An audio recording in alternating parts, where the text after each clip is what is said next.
Scientology and the CIA. This presentation was read by Aleksandr Leonidovich Dvorkin, President of the Ireneaus of Lyons Center for Religious Research Studies, on January 26, 2016, at a conference run by the Orthodox St. Tikhon University for the Humanities. It's understandable that if I could point to a smoking gun, my name would be Edward Snowden, and I would be hunted by U.S. intelligence services. However, open information on when the U.S. government began to openly and publicly lobby the interests of Scientology, this occurred in 1993, could compose an entire arsenal of smoking guns. It knew full well about the cult's activity in legally and illegally collecting information on various people and organizations. From documents published today, we know that already in 1957 the CIA began investigating the activities of L. Ron Hubbard and Scientology. But the collated data that was the result of the investigation has still not been published up to this time. I don't think we should expect the publication of these materials in the near future.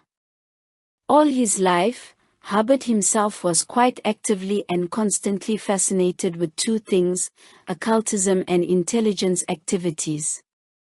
For example, as a still wholly young man he entered the Rosicrucian order, undertook occult seances, and experienced certain otherworldly meetings.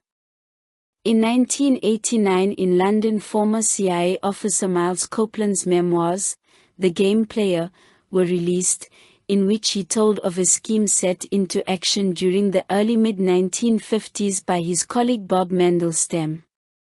The scheme was called Occultism in High Places. Its idea was simple: since some leaders and heads of governments had the habit of consulting with astrologers and other occult advisors, American intelligence officers were to work with these occultists and make them conduits of the agency's influence. This scheme worked, for example, when a clairvoyant sent by the agents convinced Ghana's President Kwame Nkrumah to make a visit to. This scheme worked, for example, when a clairvoyant sent by the agents convinced Ghana's President Kwame Nkrumah to make a visit to China, during which a coup inspired by the CIA overthrew the absent leader. In Copeland's words, the U.S. intelligence community influenced Indonesian President Sukarno quite solidly through occult seers and fortune tellers. Mandelstam also used the spiritual political movement moral rearmament, which, according to Copeland, gave agents the opportunity to influence not only African and Asian political figures through secret channels, but also European leaders. It is there that Copeland also mentions a special agreement, which, in his words, the CIA concluded with Scientology, although he is silent about what was contained therein. Inasmuch as I was able to find out, no one aside from the chatty Copeland mentions this agreement, clearly established in the 1960s, in open sources. Copeland tells of another interesting case. We sent into the Scientology cult our agent, who under the direction of Ron Hubbard himself became clear, but then he demanded and started to receive ever more monetary compensation for operational expenditures, which together with his savings he gave over to Dianetics. So we will hardly find out who was ultimately manipulating whom, the CIA Scientology, or Scientology the CIA.